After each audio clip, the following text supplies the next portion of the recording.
Assalamualaikum warahmatullahi wabarakatuh.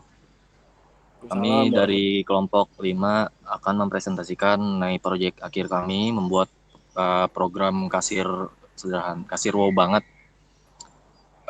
Saya Abdul Gufron Arasid. Saya Muhammad Iqbal. Saya Muhammad Abbas Zakwan. Saya Taro Mazaroya.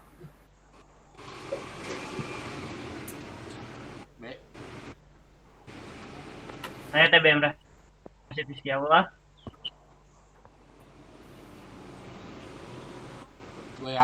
Saya Franciscus Marbun. Saya Raditya Waniksani. Saya Raka Zaidan, sama teman saya Rizky Dwi yang sedang berhalangan. Oke, di sini kami akan memperkenalkan dulu untuk program kasir kami. Ada beberapa fitur yang telah kami tambahkan. Yang pertama ada fitur login. Program punya sistem login pakai username dan password. Fungsinya ini buat ngebatasin akses, jadi nggak semua orang bisa langsung masuk ke sistem kasir. Login juga bisa dibatasin maksimal 3 kali percobaan. Kalau gagal nanti program langsung berhenti. Terus yang kedua, kita taruh input nomor meja. Setelah login nanti user diminta masukin nomor meja. Nomor meja ini disimpan sebagai teks supaya fleksibel. Bisa angka atau kombinasi huruf. Nantinya nomor meja ini ditampilin di struk biar jelas pesanan dari meja mana. Lalu yang ketiga ini kita ada menu kasir. Program nampilin daftar menu lengkap beserta harganya. User nanti tinggal milih menu berdasarkan nomor. Lalu pemilihan menu ini tuh pakai cache off ya kita supaya lebih rapi dan gampang dikembangin nanti kalau mau nambah menu. Berikutnya ada input jumlah pesanan ya yang keempat. Setelah milih menu, user ini masukin jumlah pesanannya. Jumlah ini dikali sama harga satuan buat dapetin subtotalnya, lalu ditambahin ke total belanja. Lalu yang kelima ada tambah pesanan, program ngasih pilihan buat nambah pesanan lagi atau enggak. Jadi dalam satu transaksi bisa pesan banyak menu. Fitur ini tuh pakai perulangan repeat until. Lalu perhitungan total belanja ini nanti semua subtotal pesanan dijumlahin ke satu variabel total. Jadi total belanja adalah hasil akumulasi seluruh pesanan. Lalu yang selanjutnya yang ke berapa ya? 6 ya. Yang selanjutnya ada diskon otomatis. Program otomatis nanti ngitung diskon berdasarkan total belanja keseluruhannya. Nanti ada kita jelaskan di dalam sintaks. Lalu di bawah itu tanpa diskon nanti ada diskon cuma berlaku satu kali dan nanti ada logika yang kita jelasin nanti. Berikutnya ada pemilihan metode pembayaran. User nanti bisa milih metode pembayarannya lewat tunai, QRIS, kartu, atau transfer. Jadi program lebih fleksibel dan mirip sistem kasir nyata. Maaf ya. Oke lanjut. Lalu yang berikutnya ada validasi pembayaran tunai. Jadi khusus pembayaran tunai, program nanti ngecek apakah uang yang dimasukkan itu cukup. Ntar kalau kurang, user nanti diminta memasukkan ulang sampai jumlahnya mencukupi. Lalu yang terakhir nanti kita meletakkan struk belanja. Di akhir transaksi nanti program nampilin struk belanja yang isinya nomor meja, total belanja, diskon, total setelah diskon, dan uang kembaliannya. Oke, kita langsung masuk ke dalam programnya aja. Kita akan mendemokan hasil dari proyek kami sesuai dengan ada yang fitur yang tadi saya bilang. Di sini pertama-tama kita diminta untuk input username atau username dan passwordnya. Lalu selanjutnya di sini juga kita disuruh input untuk nomor meja agar memudahkan nanti untuk pengiriman makanannya. Lalu di sini akan muncul menu-menu kasirnya. Di sini kita ambil contoh nomor 1. Lalu di sini jumlah menunya yang ingin dibeli. Lalu di sini akan muncul teks untuk taruh pesanan atau tidak. Jika kita ingin menambahkan pesanan, kita bisa pencet Y, lalu akan mulai lagi buat menunya. Misalnya kita di sini ditambah ini yang kopi hitam yang total 2. Nah, di sini jika kita memilih sudah tidak nambah lagi, bisa ke N. Lalu di sini muncul juga metode pembayaran. Sini ada tunai, QRIS, kartu kredit atau debit, dan transfer bank. Ini kita coba tunai ya. Lalu di sini kita juga dipinta untuk menginput uang bayarnya berapa. Ini misalnya 150.000 ya. Di sini bakalan muncul struk belanjanya. Ada nomor meja, total belanja, diskon, total setelah diskon, dan uang kembali.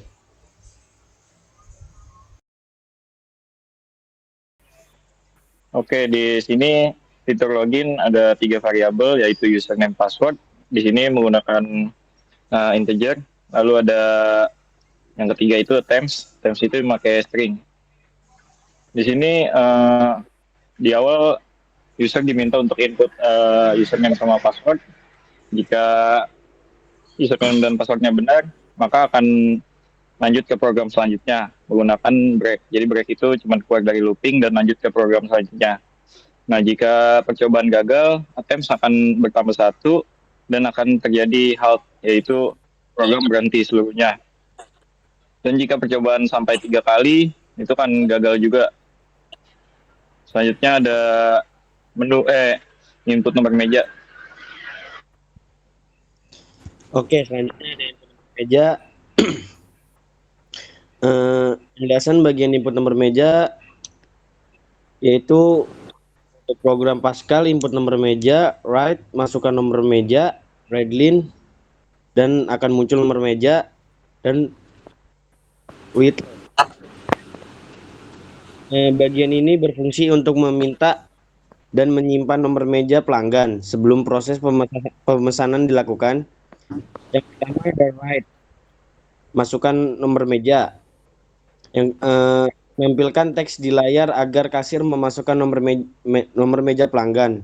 Selanjutnya ada readline, nomor meja menerima input dari pengguna. Nilai yang dimasukkan disimpan ke dalam variabel nomor meja bertipe string. Angka atau huruf kombinasi, contohnya seperti 1, A3 atau VIP 2.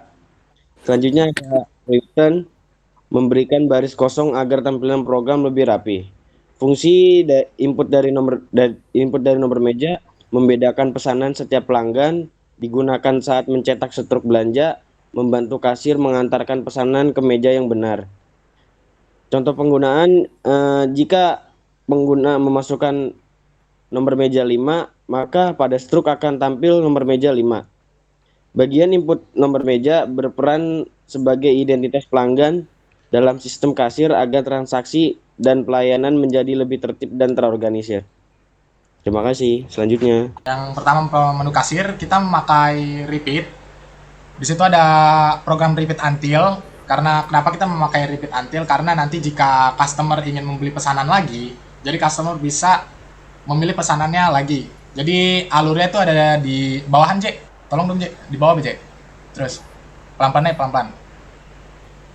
Terus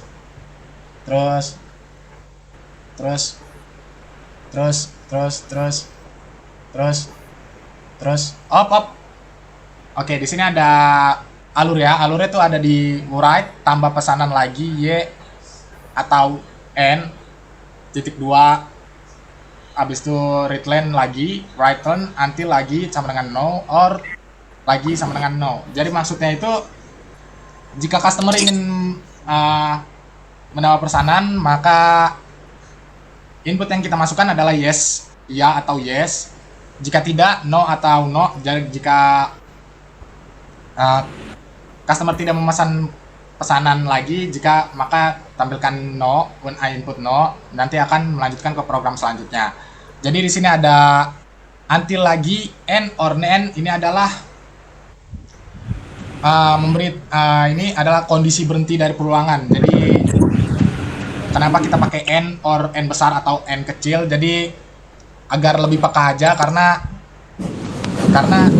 user kadang suka memasukkannya teledor n besar ataupun n kecil. Jika kita memasukkan n besar saja, maka tidak akan terbaca. Variabel yang kita gunakan, balik lagi dong, J, ke atas, J, yang repeat tadi.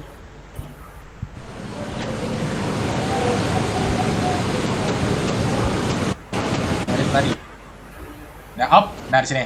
Nah, variabel yang kita gunakan yaitu adalah variabel ini apa login. Kenapa kita memakai login? Karena login itu sistemnya gede, dari minus 2 miliar sampai sampai 2 miliar lebih. Kalau kita memakai integer takutnya terjadi over karena yang kita input adalah harga, bukan bilangan bulat dari 1 sampai 100. Oke, lanjut ke berikutnya. Baik, program selanjutnya yaitu ada di dalam program repeat tadi ada yang namanya tuh cache of. Program cache of yaitu bertujuan untuk menentukan nama menu dan harga berdasarkan pilihan yang diinginkan customer. Nanti yang akan diinput oleh kasir. Nah, cara kerja cache of itu untuk membaca variabel yaitu variabelnya itu pilihan dan pilihan tersebut ada dari 1 sampai 10. Nah, jika pilihan tersebut cocok, maka program dijalankan. Contoh prosesnya yaitu jika pengguna memilih angka 1, maka program akan menetapkan nama menunya itu Indomie dan harganya itu 10.000. Dan lanjut ke bawah J yang di else. Yang else. Nah, kesalahan input di sini ada kesalahan input else yaitu jika pengguna memasukkan jika kasir memasukkan angka di luar daftar menu tersebut yaitu 1 sampai 10, maka program akan menampilkan pilihan tidak ada di menu dan mengatur harga menjadi 0 dan nama daftar menunya pun tidak ada. Agar tujuannya yaitu agar perhitungan tidak salah dan program tetap berjalan. Karena jadi kasir ataupun customer harus memilih pilihan antara 1 sampai 10. Dan jika selain dari daftar pilihan tersebut, maka program akan memunculkan pilihan tidak ada di menu. Alasan kita menggunakan cache of adalah agar kode lebih rapi dan terstruktur dan juga mudah dipahami dibandingkan menggunakan if else, dan sangat cocok untuk program kasir seperti ini dan pilihan menu. Kesimpulannya itu cache of berfungsi sebagai penghubung antara pilihan pengguna dan data menu, sehingga program kasir ini dapat menentukan barang dan harga secara otomatis. Lanjut. Nah, di sini saya akan menjelaskan program if harga lebih besar dari 0. Harga itu bertipe data login. Nah, jika kondisi benar, maka perintah di dalam begin and akan dijalankan. Jika kondisi salah, perintah di dalamnya akan dilewati. Tujuannya ini untuk memastikan harga yang diproses bernilai valid. Nah, di sini ada begin digunakan untuk menandai awal blok perintah. Dijalankan apabila kondisi if terpenuhi. Dan yang ketiga itu ada write, masukkan jumlah pesanan, nama. Perintah ini untuk digunakan menampilkan teks ke layar tanpa berpindah baris. Itu nama bertipe string. Fungsinya ini untuk memberikan instruksi kepada pengguna sekaligus menampilkan nama pelanggan agar interaksi program lebih informatif. Ya, terima kasih.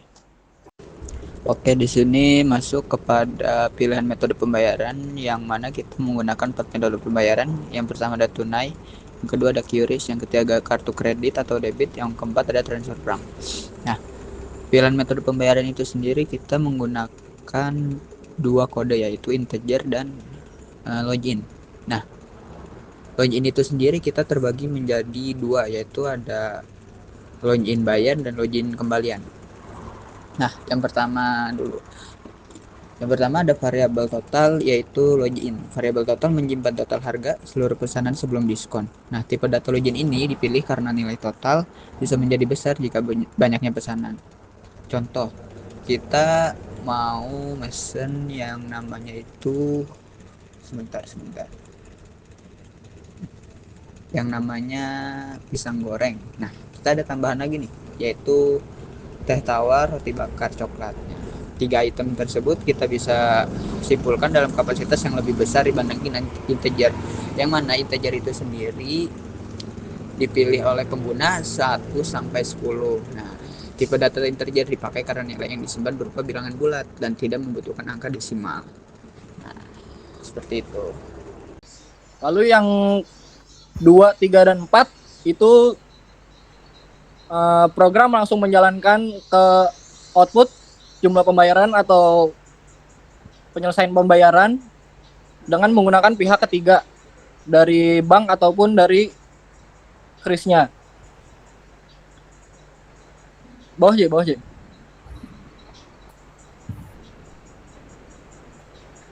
Nah, di sini ada kita pakai halt.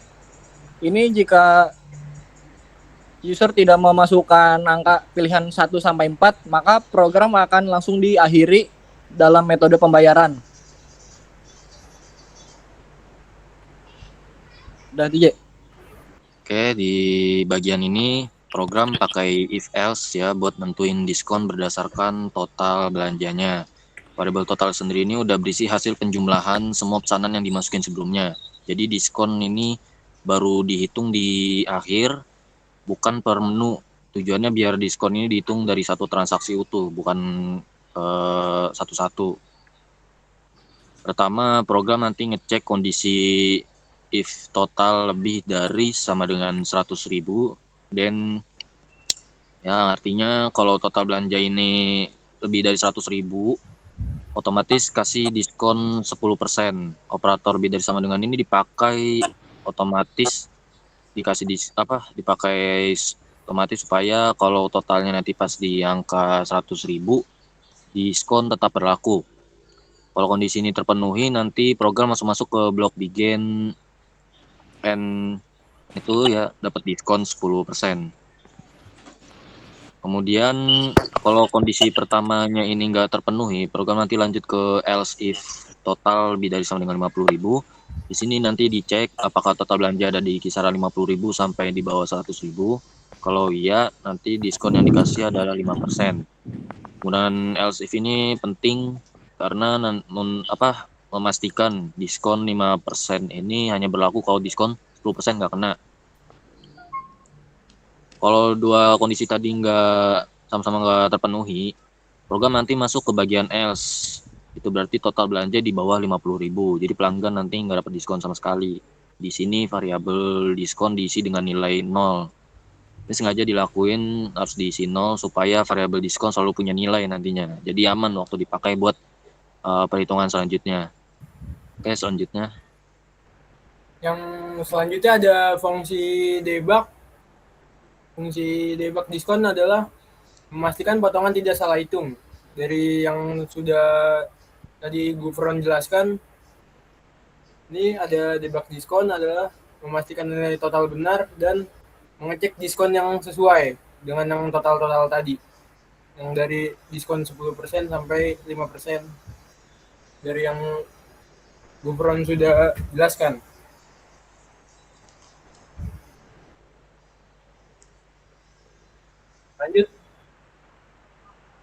Lanjut, paling bawah J, yang struk belanja. Ini. Ya. Jadi pada bagian ini yaitu kita akan menampilkan struk belanja sebagai hasil akhir dari transaksi kasir ini. Itu struk diawali dengan garis pembatas dan judul struk belanja agar tampilannya rapi dan mudah dibaca seperti yang ada di dalam program. Selanjutnya program menampilkan nomor meja sebagai identitas pesanan. Kemudian ditampilkan total belanja sebelum diskon, diikuti dengan besarnya diskon yang diberikan. Lalu setelah itu program menghitung dan menampilkan total pembayaran setelah diskon, sehingga pelanggan mengetahui jumlah yang harus dibayar. Selanjutnya, program juga menampilkan uang kembalian yang diterima pelanggan setelah melakukan pembayaran jika customer ada kembalian, jika ada sisa uang dari customernya. Di bagian akhir ditampilkan ucapan terima kasih sebagai bentuk pelayanan kepada pelanggan dan ditambahkan garis pembatas sebagai agar tampilannya rapi dan mudah dibaca seperti yang di atas. Lalu selanjutnya ada program diakhiri dengan perintah let's digunakan agar tampilan struk tidak langsung tertutup sehingga pengguna dapat melihat seluruh informasi dengan jelas. Sekian, terima kasih. Sekian dari apa yang telah kita jelaskan mengenai program kasir sederhana, kasir wow banget kita ini. Kurang lebihnya mohon maaf kalau penjelasan kami masih kurang dan mepet dengan deadline-nya ya Pak. Selamat siang, terima kasih telah menyaksikan penjelasan kami. Kami tutup. Assalamualaikum warahmatullahi wabarakatuh. Waalaikumsalam.